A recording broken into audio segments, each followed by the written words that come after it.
يا مساء الورد، تعالوا اوريكم الذبيحه. انا نزلت منها صور تمام وفيديو، بس تعالوا شوفوا اللحمه اللي الطباخ ان شاء الله هيبتدي فيها.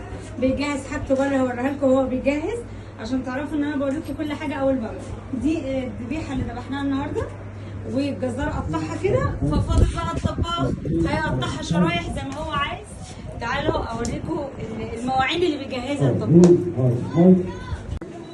بصوا هنا بقى بيجهز بقى عشان هيبتدي بالليل، يعني احنا الحنه بتبقى شغاله وهو بقى بيبتدي بالليل. دي المواعين بتاعه الطباخ وكده، وده اسمه الطباخ. الطباخ صح؟ يعني نظام البوتاجاز بس على 3 عيون، والحاجه الكبيره، وهيبتدي وربنا يقويه. وهنعمل فيديو واوريكم الاكل اللي هو عمله ان شاء الله الشيف، فاستنونا بقى في اللي جاي. بصوا يا جماعه، زي ما وريتكم اللحمه وهي نيه، هوريكم اللحمه بعد ما استوت بس لسه هتدخل الفرن.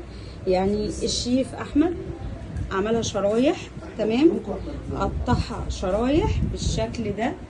دي كميه اللحمه اللي احنا هنقدمها. بنقدم امتى الغدا هنا؟ بنقدمه من بعد الساعه 1-2. احنا هنا بنغدي في البلد عندنا، بنغدي تمام. دي شرايح اللحمه اهي زي ما حضراتكم شايفين. كل بلد وليها عادات وتقاليد تمام. وهنا الشيف احمد بيجهز في السلطه ولا ايه؟ صح كده؟ ف يعني عايزه اقول لكم، بجيب لكم احسن شيفات في البلد بيعملوا افخم الافراح، واحنا فرحنا فرح مش عادي الحمد لله. فالشيف بقى يقول لنا رقم التليفون بتاعه، وهوريكم الاكل اللي اتعمل. قول لنا بس الرقم. تمام. 60 66 تمام 42 40. تمام. اللي عايز شيف شاطر جدا جدا ويقوم لكم بذبيحه واتنين في ليله، كلموا الشيف احمد وان شاء الله تتعاملوا معاه. والرقم اهو، وبرضه هكتبه لكم في الكومنتات. تعالوا بقى نشوف الاكل. وهنا يا جماعه الفاصوليا، احنا هنا في افراحنا بنعمل فاصوليا وبطاطس كده على حسب برضو هم عايزين ايه يعني. دي الفاصوليا زي الفل، والتقليه بتاعتها حمرا جدا، بس الاضاءه هنا صعبه شويه. وهنا البطاطس تمام، عاملين لها تقليه، اذا كان دي ولا دي عاملين لها التقليه بتاعتها تمام. وهنا الصلصه تحفه، يعني تحفه. دي قليله، بصوا شكلها عامل ازاي يا جماعه، حلوه جدا جدا. تعالوا بقى نشوف الرز. هنا عاملين 3 حلل كبار جدا جدا عشان 35 كيلو. 35 كيلو، يعني بسم الصليب وما شاء الله. 35 كيلو عشان عريسنا مينا، مش اي عريس. فيعني بصوا، هو لسه طبعا ما استواش، بس احنا بنوريكم الشكل يعني عشان لسه بدري. لسه بدري. احنا دلوقتي الساعه 12، احنا بنبتدي نغدي من الساعه 2-3 كده.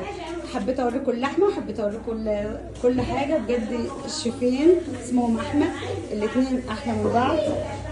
تحفه تحفه، الرز تحفه. فاللي عايز يتواصل الرقم موجود وهكتبه لكم. دي الحله الثالثه، يعني تسلم ايديكم بجد بجد يا شيف، تسلم ايدك. يعني مش عارفه اقول لكم غير تسلم ايديكم. دي افراحنا يا جماعه، وده اكلنا، وعندنا عادات وتقاليد حلوه جدا جدا. الترمس اللي احنا سلقناه لازم يتسلق في حاجه كبيره، زي ما بنسلق البليله كده لما بنعمل الكشك، فكان لازم نسلقه. عشان في ناس قالوا ليه سلقاه في البرميل، هو كده لان احنا بنعمل كميات، مش بنعمل حاجه قليله. فعشان كده بنسلقه ببرميل كبير، وبيكون نظيف جدا طبعا ومغسول كويس جدا. بعدين بناخد الترمس بنحطه في ميه وليمون وشطه حمراء لو حابين، وبيقعد كام ساعه كده على ما بيحين. عقبال كل الحبايب، ودايما كده يا رب في الافراح. ودايما احب اجيب لكم الحاجات الجديده. بصوا بقى اللحمه اهي برده، الشرايح تحفه، لسه هتدخل الفرن، هيبقى لونها محمر شويه، حاجه نظيفه. هي اصلا كده تتاكل اكل، مش عايزه كلام تاني. الف مبروك يا مينا، وربنا يتمم لك بخير يا حبيبي، وعقبال كده البكار ان شاء الله. وتسلم ايديكم يا شيخ. الله يخليك. كده وريتكم كل حاجه. عقبال حبايبنا كلنا، واستنوا بقى حاجات كتيره حلوه ان شاء الله. عقبال كل الحبايب. باي باي.